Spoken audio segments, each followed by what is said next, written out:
Oi, estamos dando continuidade aqui com a entrevista com a professora Salete Maria. Nós fomos interrompidos pela câmera lá, quando ela falava sobre a dicotomia, né, entre feminismo raiz e o outro feminismo, que aí eu quero que ela dê continuidade a esse raciocínio, professora. Então, assim, se existe feminismo raiz, existe o outro feminismo. Qual é esse outro feminismo? É muito interessante isso que você traz, porque, na verdade, nas teorias feministas, né, que a maioria dos estudiosos e estudiosas conhecem, não existe essa categoria, feminismo raiz. Eu me refiro a isto quando sou acusada de ser acadêmica por pessoas que não... Eu estou usando a palavra acusada de ser acadêmica por pessoas que não conhecem a minha trajetória. Então, por que eu estou dizendo acusada? Porque as pessoas às vezes acham que uma feminista acadêmica é problemática, é sempre de elite, né? Seja uma elite econômica, seja uma elite política, ou uma elite cultural, uma elite acadêmica, etc. Não estou negando que quem está na academia num país em que há 15 milhões de pessoas analfabetas e que não chega nem a 2% o número de pessoas com mestrado e doutorado no nosso país, não estou dizendo que quem está lá não é elite. É elite sim, é preciso admitir que é elite, né? No entanto, quando eu falo desse feminismo raiz, eu estou me contrapondo a um feminismo hegemônico, não só acadêmico, um feminismo hegemônico que tem um discurso que é palatável, que é aceito dentro de, por exemplo, dentro da OAB, é aceito, por exemplo, dentro das empresas, como a empresa Magalu, é aceito na Rede Globo. Então é esse feminismo que ele tem passabilidade, vou usar essa categoria, né? Ele tem passabilidade nas esferas principalmente econômicas, não só nas esferas políticas. Então, na minha perspectiva, não estou criando uma nova categoria, nenhuma dicotomia. Estou dizendo que o feminismo com o qual eu tenho mais aliança, mais aproximação, ele tem essa característica de ser raiz, porque eu venho inicialmente do movimento de mulheres. Nem sempre fui feminista e posso não ser o para sempre. Se bem que essa autodeclaração, essa autoidentificação, né, como feminista, ela decorre de uma postura política. Tem muitas mulheres que não se autodeclaram feminista e que têm uma postura feminista, que nós percebemos como feminista, muito mais do que tantas outras que assim se colocam. Por quê?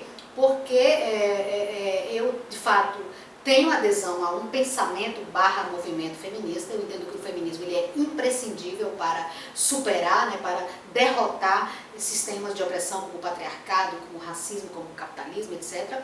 Mas eu não acho que o feminismo, eles, no plural, os feminismos, né, devam ser blindados da crítica.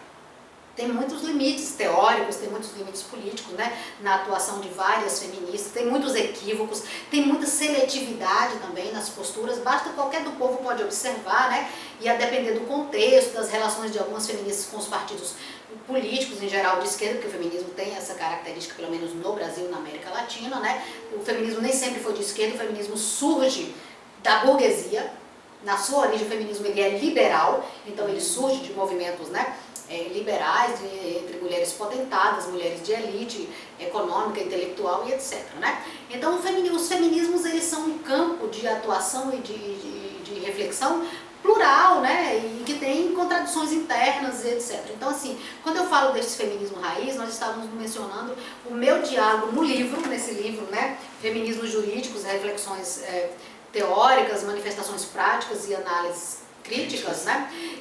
Nesse livro eu articulo teoria jurídica com literatura de cordel.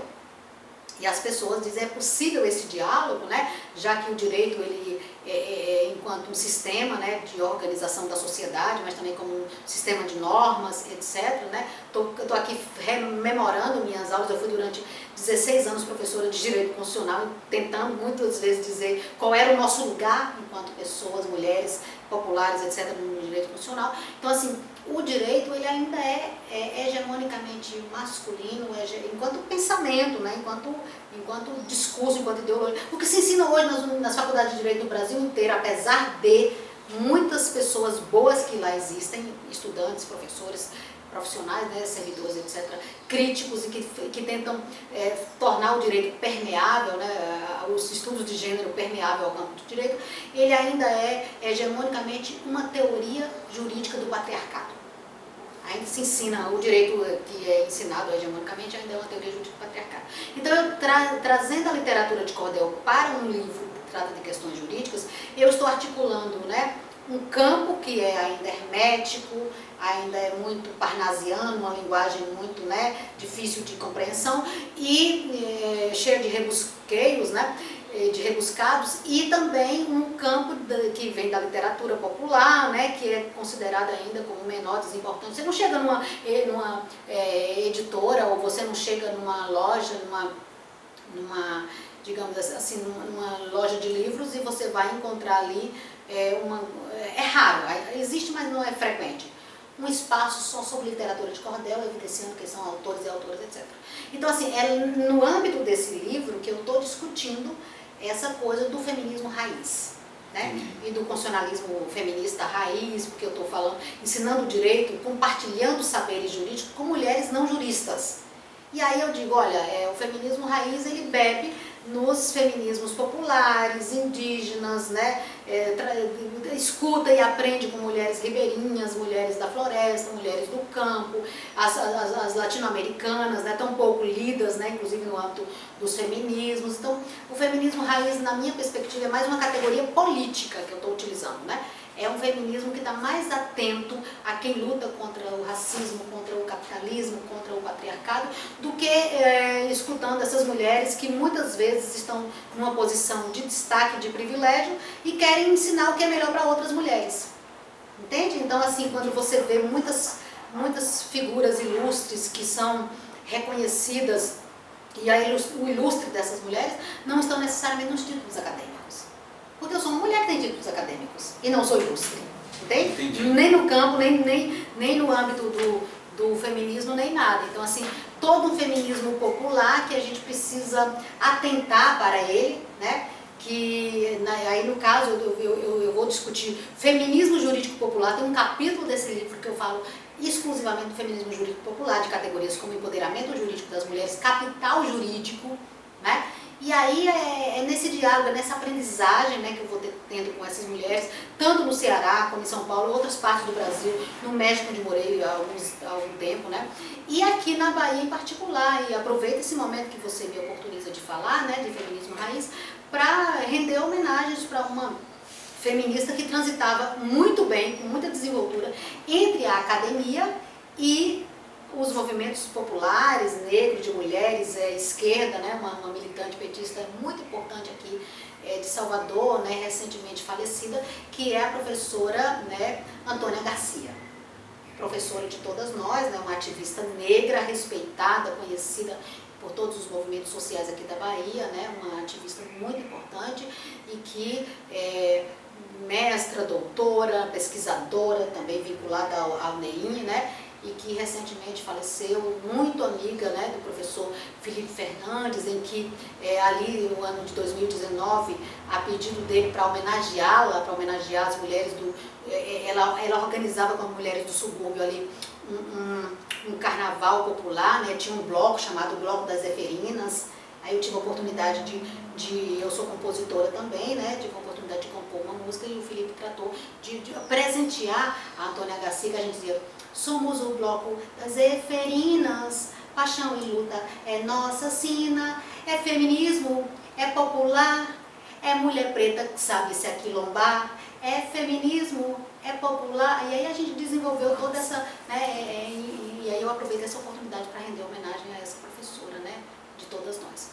Então é isso, em linhas gerais, é dizer que os feminismos, nós estamos numa época em que as mídias sociais, muito importante o cyberfeminismo, esse ativismo nas redes é muito importante porque alcança um sem número de pessoas, mas por outro lado também, a gente vai ver que o feminismo, que sempre foi uma contracultura, ele acaba agora se convertendo numa cultura de massa, em alguns momentos com riscos de perder a sua criticidade, a sua radicalidade, para começar a querer se inserir nas empresas, que é muito importante ter essa coisa de igualdade de gênero nas empresas. Mas pensar em igualdade de gênero nas empresas, deixando de discutir as hierarquias de classe lá dentro. Não basta colocar uma mulher na presidência de uma empresa e ter uma mulher negra limpando o chão daquela mulher ou de outros homens. Então, são muitas as tensões, são muitas as questões, e esse feminismo raiz é o único capaz, né, que engloba vários tipos de feminismo, é o único capaz, eu estou falando raiz desde Latinoamérica, né? Sim, sim. E desde das mulheres marginais e periféricas, que tem mulheres feministas marginais e periféricas dentro da universidade, dentre as quais eu me incluo. Por quê? Porque não, eu coordeno um grupo de pesquisa que é sem teto dentro da universidade. A universidade também tem esses nichos, tem esses loteamentos, você vai ter aí espaços suntuosos, luxuosos de docentes que ocupam aquele lugar para produzir uma ciência, que apesar de serem sempre uma ciência importantíssima, a gente pode pensar, há uma ciência de elite dentro da universidade?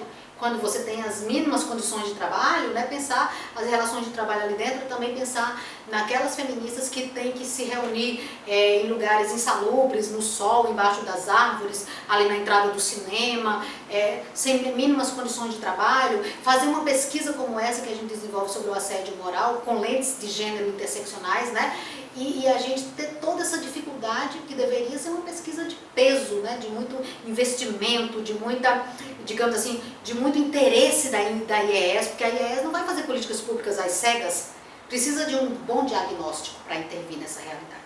Então, em linhas bem gerais, é isso, o feminismo raiz, ele está de olho, não é só gênero, nem só de gênero vive a mulher, né? Então ele está questionando todas essas questões e dizendo que alguns feminismos podem prestar um desserviço às próprias mulheres quando acenam para o capitalismo, quando com ele colaboram. Entendi. Você falou aí, né, da questão de ter uma mulher na presidência de uma empresa, etc. E eu pensei aqui, porque recentemente a OAB Secção Bahia teve uma eleição cuja a vencedora foi uma mulher, né? Eu queria, enfim, você fala de tudo, queria saber qual é a sua opinião sobre isso, sobre este fato. Ele aponta para um caminho de mudança ou não adianta ter uma mulher lá se a mulher também não tem consciência do seu lugar, de ideais feministas e etc. Sim. Eu considero muito importante a eleição de uma primeira mulher, né, para a presidência da OAB Bahia e a presidência de outras seccionais no Brasil, São Paulo e outras, mas não deixo de pontuar que, mais uma vez, nem só de gênero vivem as mulheres, né? Então, assim, a Bahia é um estado majoritariamente negro, Salvador em particular, né? Então, assim, a gente não pode deixar de chamar a atenção para o fato de que nós temos uma mulher, mas é uma mulher branca, né? E nós, e vejo um salto de qualidade, porque não faz muito tempo, quando eu transferi minha OAB do Ceará para cá, porque durante muito tempo eu vivi exclusivamente da advocacia, posteriormente articulando a advocacia com a docência, hoje eu tenho dedicação exclusiva à universidade, eu sou impedida de advogar. Mas eu sou filiada à OAB, eu tenho o direito de votar, né, de opinar e de discutir essas questões. E quando eu transferi minha OAB para a Bahia, eu achei muito curioso, na primeira conferência da mulher advogada, os homens eram quem comandavam a OAB, e as mulheres não problematizavam muito isto. As mulheres ocupavam a vice, né, uma das candidatas à eleição da OAB, era naquele então vice, né, de um homem branco. E havia uma acomodação, as mulheres praticamente não questionavam. Nós tivemos a primeira conferência da mulher advogada, onde nós advogadas não opinamos, não tivemos direito de falar. Se é uma conferência de opinar, de discutir, né, de interpelar as mesas, de sugerir, de questionar. Não. As mesas, aquele modus operandi típico da elite, as mesas falam, a plateia escuta, e algumas mulheres sentadas à mesa agradeciam aos homens por eles terem oportunizado que elas participassem de algumas comissões. Então isso envolve o quê? Isso envolve uma crítica que eu faço de que muitas instituições fazem uso instrumental do gênero, funcional, né? Acaba sendo útil trazer as questões de gênero para a questão da OAB. Eu considero um avanço ter uma mulher, porque quebra um pouco a hegemonia masculina, né? Mas por outro lado eu entendo que falta muita discussão, muita compreensão de que as questões de classe, de raça, têm que estar articuladas, né? Fala-se muito isso a partir de um feminismo interseccional, mas teóricas marxistas, feministas marxistas, já falavam em outra categoria chamada consubstancialidade, né? Para falar da materialidade dessas experiências. Então, na Bahia, existem muitas advogadas que sobrevivem com um salário mínimo. Agora, na pandemia, que o Tribunal de Justiça estava fechado, né, por razões óbvias, por conta das medidas de distanciamento social, muitos advogados passaram muita dificuldade, né? E advogados e advogadas que advêm de camadas populares, em sua maioria negros e negras, houve uma abstenção muito alta nessas eleições da OAB, houve uma disputa entre grupos que já estavam no poder dentro da OAB, então a gente não pode deixar passar ao largo, não é porque sou feminista que eu vou deixar de discutir que tem muitas incongruências, muitas incoerências, e a eleição da OAB então é uma eleição de elite. É uma eleição em que você não discute, né, a eleição de a eleição anterior a essa, acho que foi 2018, teve carreatas com os carros mais luxuosos. Um dos candidatos chegou na eleição de helicópteros, gasta-se muito dinheiro, né? Não sei para que numa eleição para a OAB você ter, por exemplo, uma sede, um comitê. Imita-se muito o modus operandi da política hegemônica, da política mais geral, né? Então você tem uma eleição, essa eleição, apesar da importante vitória, né, da colega advogada, é uma eleição que replicou, né, que na verdade eu chamo isso de requentou práticas, né, que não são democráticas, né, que são práticas de um modus operandi elitista, e que se a gente coloca as mulheres ali sem discutir as desigualdades estruturais. Para desigualdades estruturais nós precisamos de soluções, né, que atinjam essa questão. Então nós temos aí um avanço por um lado, mas nós temos que olhar com muita desconfiança, com lentes muito críticas, né, para ganhar essas mulheres para um feminismo jurídico que seja consequente, que não seja apenas um feminismo jurídico que diga para outras mulheres o que é melhor para elas, entende? Tem que ter uma discussão, tem que tensionar. E eu vejo muitos bons advogados e advogadas, egressos da UFBA e de outras universidades, tensionando de dentro e de fora. O legal dessa eleição é que teve chapas de oposição. Apesar de ser uma oposição com a qual eu tinha muitas divergências, né, por uma série de questões, mas onde não há oposição, pode ter certeza que a democracia está fragilizada. Sim. Sim. Você falando aí, eu fiquei pensando assim, como é que se deu o despertar do feminismo em você? E o que é que você acha do feminismo na atualidade? Sim. A gente já está caminhando para o final, professor, mas é porque está muito interessante esse bate-papo. Na verdade, como eu disse, eu venho do movimento de mulheres, porque vivendo ali numa favela, as mulheres, minha mãe, minhas tias, as mulheres da vizinhança, né, elas se ocupavam muito de lutar por direitos sociais.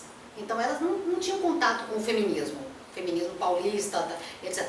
Elas tinham contato com as mulheres do grupo de oração, elas tinham contato com as mulheres de tanto igrejas católicas como evangélicas, né? Ali no final da década, eu nasci em 69, então ainda peguei um pouco da teologia da libertação, então você tem ali mulheres entre 69 e 79 que nos auxiliaram muito, né? Eu tenho problema de visão, de baixa visão, né? Em razão de uma questão congênita, e eu sempre usei óculos muito fundo de garrafa, e meus pais não tinham recurso para comprar esse óculos, então foram mulheres ligadas à igreja católica que nos doavam cobertores no período de maior frio em São Paulo, alimentos, não só a mim, mas vários nordestinos. Eu morava numa rua chamada Rua Estado do Ceará, que era transversalizada por ruas que recebiam outros nomes de estados nordestinos. Então você está ali numa comunidade, não eram nem ruas, eram becos, né? Então o que eu estou querendo dizer com isso? O que me chamou a atenção no primeiro momento foi a questão da classe.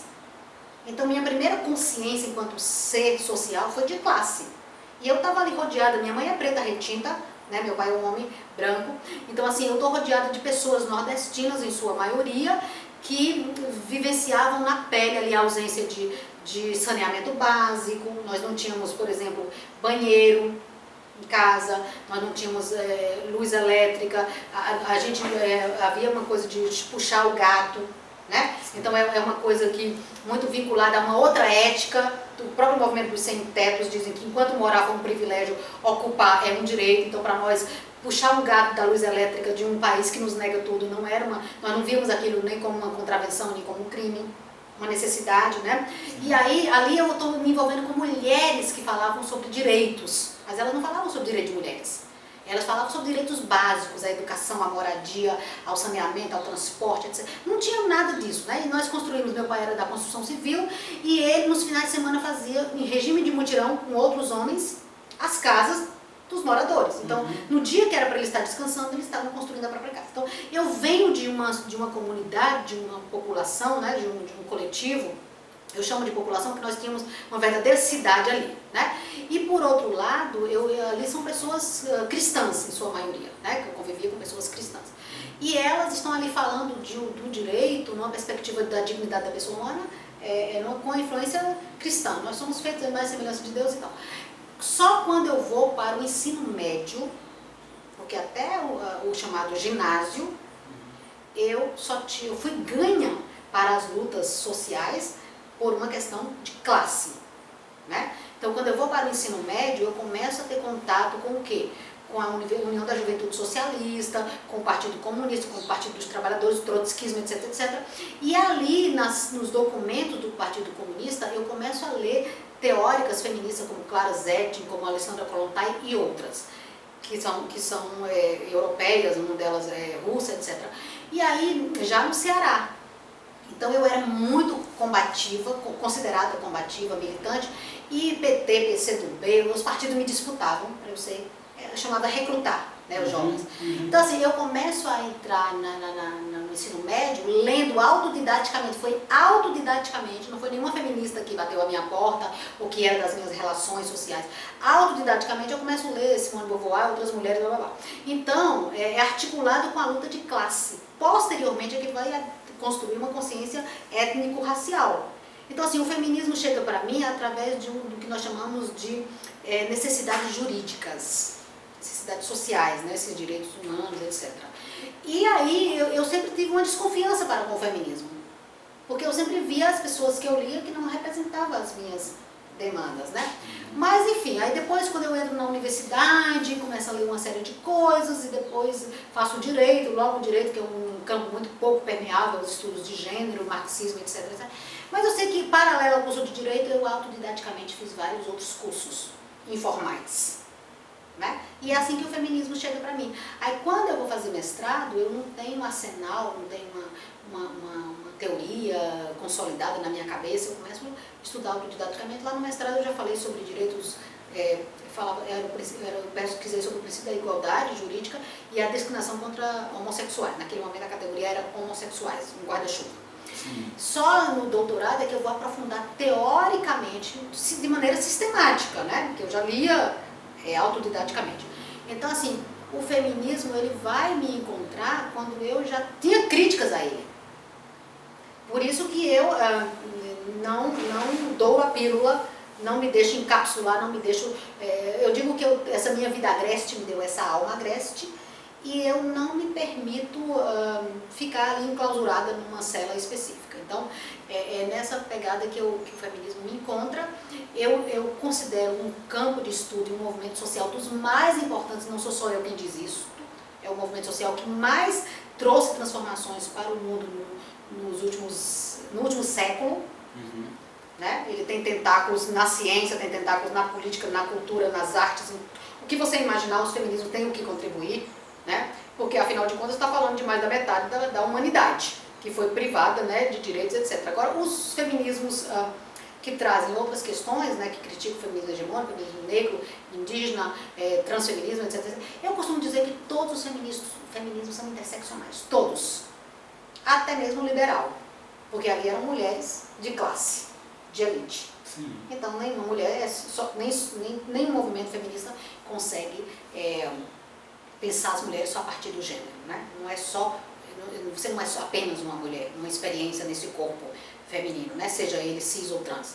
Você é um sujeito que está ali identificando. E as teorias só são apenas uma aproximação da realidade, né? Teve teorias feministas importantes na década de 70 que hoje já foram superadas.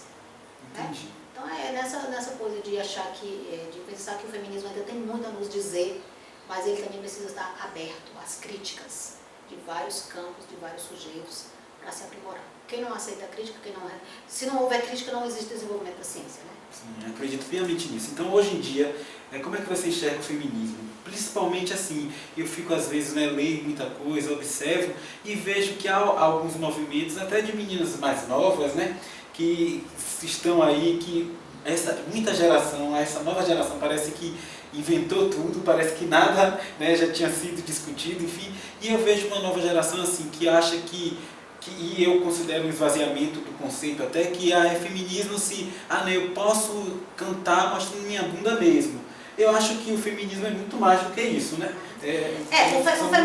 O feminismo inclusive serve auxilia para que as mulheres façam as escolhas, as mais variadas, mostrar ou não a bunda, e também até não quererem se dizer feministas. Sim. Né? Então, se o feminismo ele é um pensamento / movimento político, né?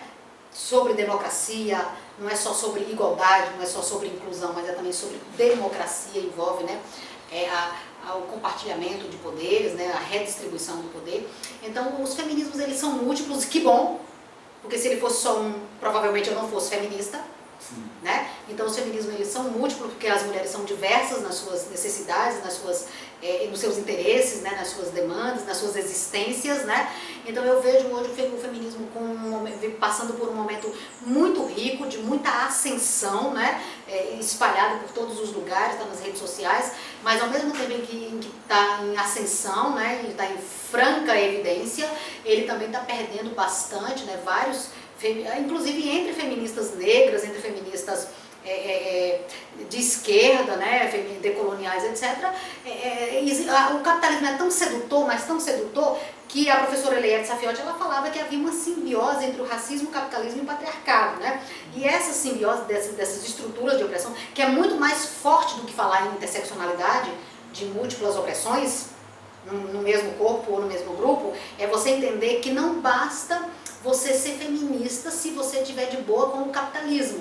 Porque o capitalismo, ele coopta, né? Ele acaba, de algum modo, sendo tão sedutor, é uma armadilha, ele tem um ardil, que se o capitalismo consegue colocar Che Guevara, uma camisa de Che Guevara, dentro de um shopping dos mais caros, consegue colocar ao lado de Mickey Mouse, né? Consegue, inclusive, transformar determinados ícones da história da Revolução Mundial em uma mera, digamos assim, transformar em um meme, né, em um avatar, etc., o feminismo também não está isento dessa possibilidade. Então, assim, você vai ver cada vez mais essas contradições quando feministas, né, nem sempre liberais, é raro você encontrar uma feminista autodeclarada liberal, mas você olha pelas práticas, porque algumas feministas celebram até a presença de uma mulher importante, de uma liderança importante na capa da revista Forbes, que é uma revista prototípica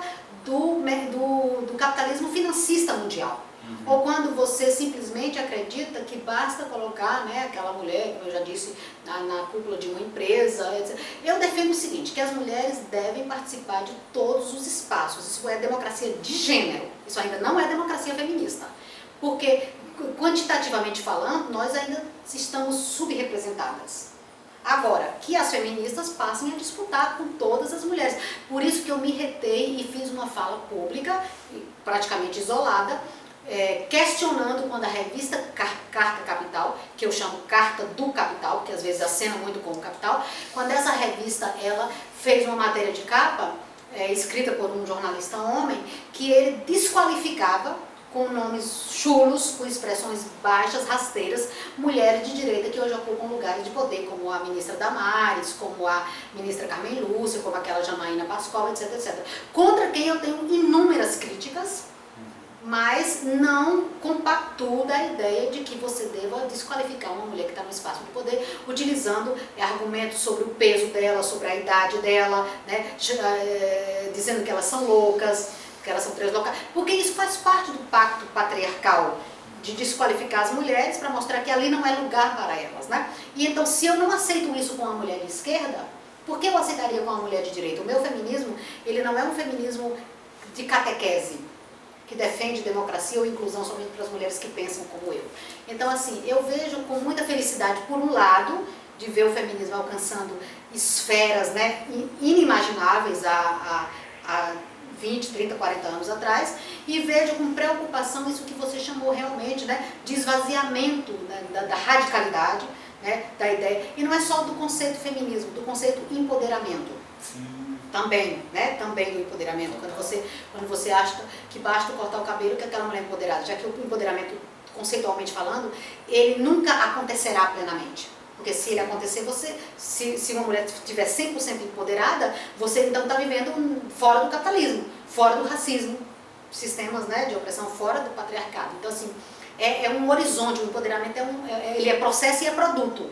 Quando uma mulher que veio da favela, de uma família historicamente excluída dos ambientes de educação, ela consegue entrar numa universidade, de preferência pública, de preferência federal, quando ela recebe o canudo, ali é um produto, é um resultado do processo de empoderamento. Mas não termina ali. Porque eu, quando recebi um canudo, eu não recebi uma mulher que veio da favela, né, filha de nordestinos, semi-analfabetos, minha mãe mal desenha o nome. Quando eu recebi o meu diploma de bacharel em Direito, eu não recebi com isto um cartão de crédito ilimitado, né? Eu recebi um diploma e as portas não estavam abertas. Isso imaginem mulheres negras retintas, né, mulheres indígenas, etc. Então, assim, é necessário saber que o empoderamento ele tem várias dimensões. Dimensão psicológica, dimensão econômica, dimensão cognitiva ou intelectual, né? Dimensão, os capitais do qual fala Pierre Bourdieu, né? Você precisa estar construindo inúmeras possibilidades de participação.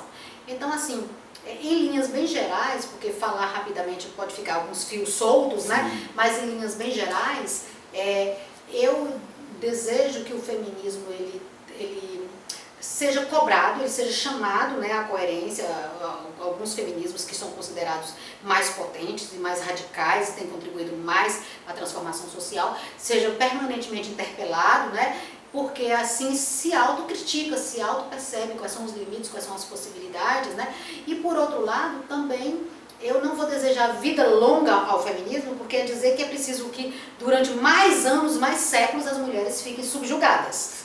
O feminismo nem sempre existiu e não precisará existir para sempre. É para isso que a gente luta, né? Para acabar com o patriarcado, para o feminismo não precisar existir. Mas, assim, do ponto de vista teórico, nós temos muitas produções, né?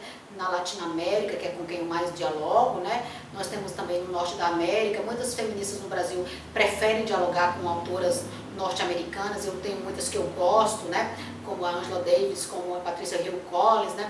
Como por exemplo, a Bell Hooks, entre outras, mas não deixa de ser uma literatura norte-americana. Pensar desde o norte da América, mesmo que você não tenha todos os privilégios da população branca, é pensar desde o norte da América. E não estou dizendo que a gente não deva lê-las, ou não ler, não é para deixar de ler também a teoria feminista europeia, porque nem toda pessoa que vive ou nasceu na Europa é eurocêntrica. Eu costumo brincar com meus alunos e dizer o seguinte: olha, Pierre Bourdieu veio do campo, era um camponês. E se tornou um sociólogo que tem muito a nos ensinar, inclusive aos feministas ainda hoje, né? E aí, pensar aí os feminismos desde o continente africano, né? As feministas que a gente eu orientei um trabalho de um aluno, um homem, né? Um estudante homem, Fernando Latarulo, sobre feminismo islâmico.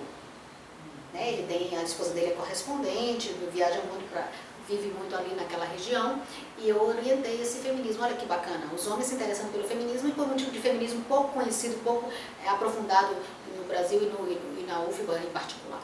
Então, assim, é um olhar que é um só tempo, né? Tem alegrias, mas também tem uma certa... aquilo que Milton Santos diz, né? A gente tem que ter criticidade, olhar inclusive para nós com criticidade. Como diria Gramsci, eu sou pessimista na análise e otimista na ação. Né? Faço um diagnóstico identificando os problemas, evidenciando, tirando eles debaixo do tapete. Mas na ação eu sou muito otimista. O feminismo tem muito a contribuir para que nós possamos ter uma sociedade mais justa, mais igualitária e mais democrática. E dentro e fora do mundo acadêmico. Né? Perfeito, professora. Olha, eu só quero aqui destacar que eu sei exatamente o meu lugar, porque eu sou um homem pró-feminista, né? Enfim, não sou mulher, né? Não posso falar de questões de mulher, mas trouxe aqui minha percepção quando eu falei, justamente para provocar a professora, que é uma pessoa que traz... Deixa eu discordar de você. Fala. Eu entendo, Raulino, que se o feminismo é um movimento político, não é uma questão de essência biológica, homens que se autodeclaram feministas, eles são bem-vindos, porque é a autodeclaração. Se é um movimento político, e eu adiro a esse movimento político, isso não é consenso entre o pensamento feminista. Tem muitas feministas que dizem que o homem só pode ser um aliado, um proto-feminista, e eu respeito se você assim se declarar. Mas apenas dizendo, por exemplo, tem uma autora que eu gosto muito, Diana Mafia, que é uma argentina, que ela diz, gente, Quando eu digo que homens não podem, não tem lugar de fala, e quando homens não podem ser feministas, eu estou essencializando o feminismo num corpo, numa biologia, e não num movimento político. Né? Obviamente que, e aí, como é que a gente entende isso? Entendendo que o patriarcado não são os homens. O patriarcado é um sistema de dominação que envolve aspectos culturais e aspectos materiais, portanto uma estrutura, né? Mas os homens são beneficiários, não todos os homens, não todos da mesma forma. Você é um homem negro, provavelmente, como você me disse, que veio de uma cidade interiorana, perpassa a sua vida outras experiências que não há privilégios. Muitas mulheres podem até ter mais privilégios de classe, de raça, etc. que você. Então são questões que eu gostaria de colocar, dizendo que ter homens como você, sensíveis às questões feministas, que se autodeclara pró ou proto-feminista, e que futuramente pode até dizer eu sou feminista, porque é um pensamento, um movimento que eu tenho muito a contribuir, sabendo que vai receber crítica daquelas feministas que acham que não pode ter homem feminista. Sim. Mas ao longo da história da humanidade sempre houve homens que colaboraram com a luta das mulheres, e não necessariamente homens de esquerda, como John Stuart Mill, que é conhecido na economia pela teoria do utilitarismo, né? que foi um parlamentar, que era casado com uma feminista, né? Henriette Mill, etc, etc. E sempre houve homens que marcharam com mulheres, que colaboraram com a luta das mulheres, etc. Mas na história da humanidade nem sempre houve mulheres, todas as mulheres lutando junto com elas. Entendi. Conosco, né? Então é uma questão que vale a pena a gente refletir. Apenas estou te convidando para, quando você se sentir confortável e quiser dizer eu sou feminista, isso não tem uma carteirinha que ninguém vai te dar ou te tirar. Entendi. Assim como eu posso ser aliada da luta antirracista, né, e me declarando uma mulher mestiça, né, posso ser vista com maus olhos, mas é uma questão de autodeclaração. Sim. Né? Puxa aí, aprendi. Professora, para encerrar mesmo, porque está muito bom esse papo, enfim, você é líder do Jus Femina, né? Sou uma das coordenadoras, porque nós fundamos juntas, eu e a professora Sônia Wright, né? Então nós chamamos de participação, né? De colaboração. Então eu sou uma das líderes do Jus Femina e estou muito feliz com esse grupo, apesar de sermos sem tetos na UFBA, é um grupo que tem me dado muita alegria. É um grupo pequeno, é um grupo enxuto, né? Mas é um grupo que estabelece relações muito positivas com grupos co-irmãos, como o GIRA, que é o grupo do professor Felipe Fernandes, né? Que recentemente o professor Felipe Fernandes replicou, né? Endossou uma nota nossa, a única nota da UFBA, sobre práticas de assédio sexual e moral essas práticas foram veiculadas na imprensa recentemente, no jornal, um jornal conhecido aqui da nossa região. O mês passado circulou e nós deixamos ali bem evidente qual era a nossa posição, tanto com propostas, dizendo, ó, existe um acúmulo de discussão. A UFBA não está resolvendo esse problema, não está enfrentando esse problema, não digo nem resolver. Enfrentando esse problema porque não quer, porque tem um acúmulo científico, jurídico e político nessa questão. Então, o Jus Femina é o meu grupo atualmente. É isso.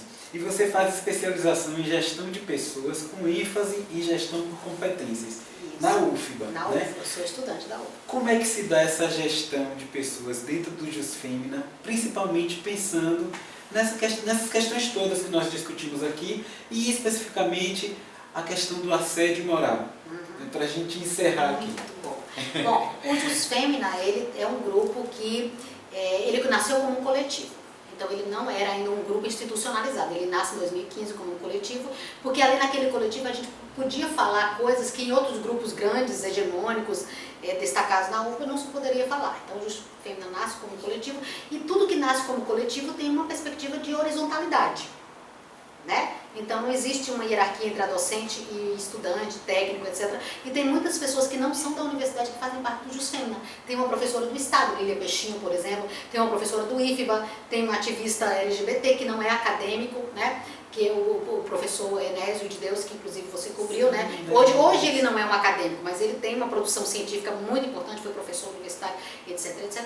Então assim, nós temos vários membros, né, participantes ali, e que nasceu como um coletivo e depois, quando a gente já não tinha mais o grupo de pesquisa, quando a gente saiu do NEIM por divergências, inclusive, relacionadas à cultura de gestão, né, relacionada ao que eu chamo de uma cultura hierárquica e autoritária dentro da universidade, que acaba contaminando os grupos, né?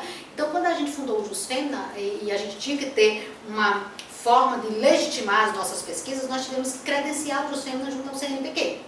até porque não é justo que os estudantes, que pesquisadores e pesquisadoras que estavam conosco fizessem trabalhos e não tivesse abrigado num grupo que pudesse conferir a eles e a elas o reconhecimento institucional, etc. Então a gente solicitou do pró-reitor de ensino de pesquisa da UFBA, né, que ele credenciasse junto ao MEC, junto ao CNPq. Foi credenciado e então o JusFem nasce enquanto grupo de pesquisa oficialmente em 2017. Né? E de lá para cá, não é só porque a gente tem essa perspectiva dele ser horizontal. Né?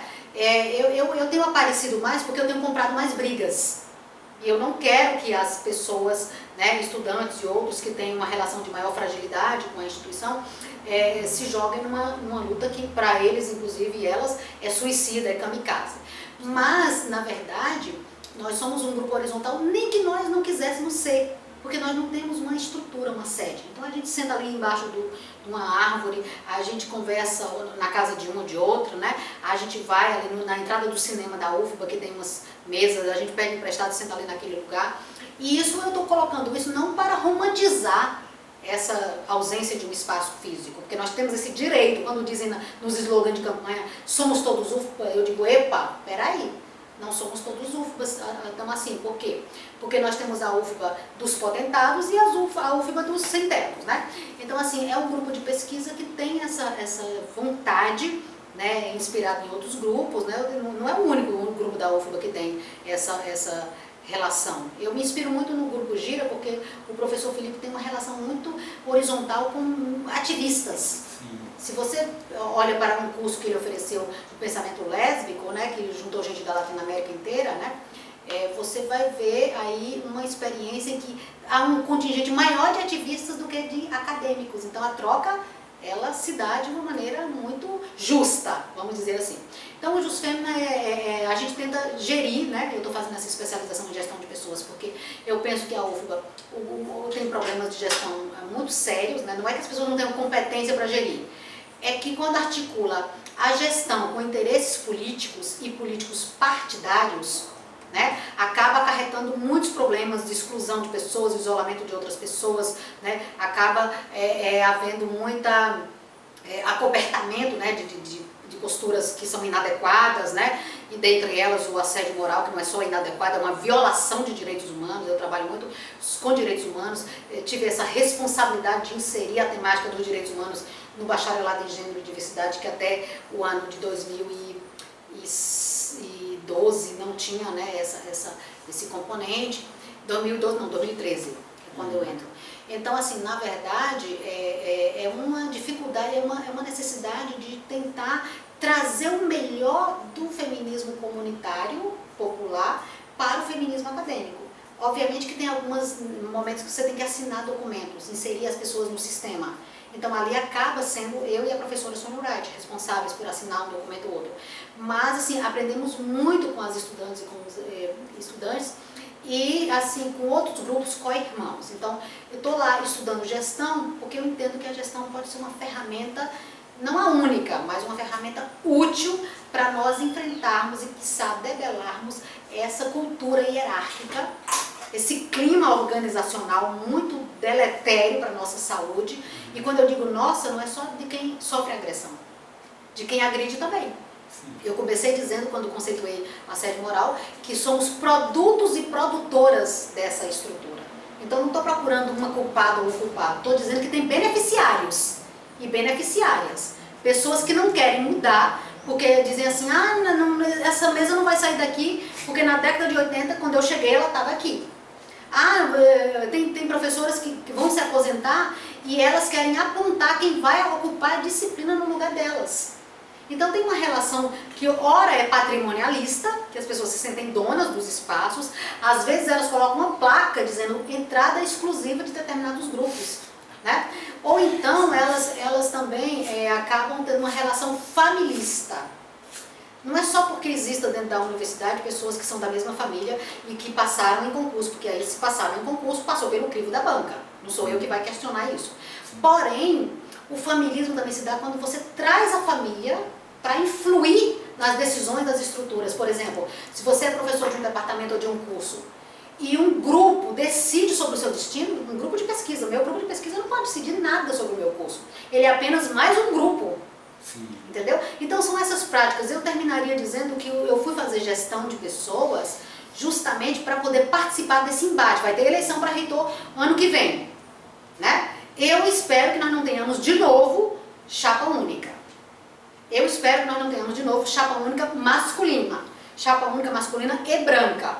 E eu espero que a gente não tenha que assistir de novo, de maneira envergonhada, movimento de frente feminista, feministas organizadas, acadêmicas ou não, movimento negro, LGBT, etc., colocando em stand-by suas lutas, suas pautas, suas agendas, para poder se articular num consenso que eu chamaria de pseudo-consenso, porque quando há hierarquização das relações, assimetrias, violências, isolamento, silenciamento, evitação, para usar uma categoria que aprendi com o professor Felipe Fernandes, né? Quando há tudo isso, você vai ter necessariamente um consenso às custas do silêncio das pessoas.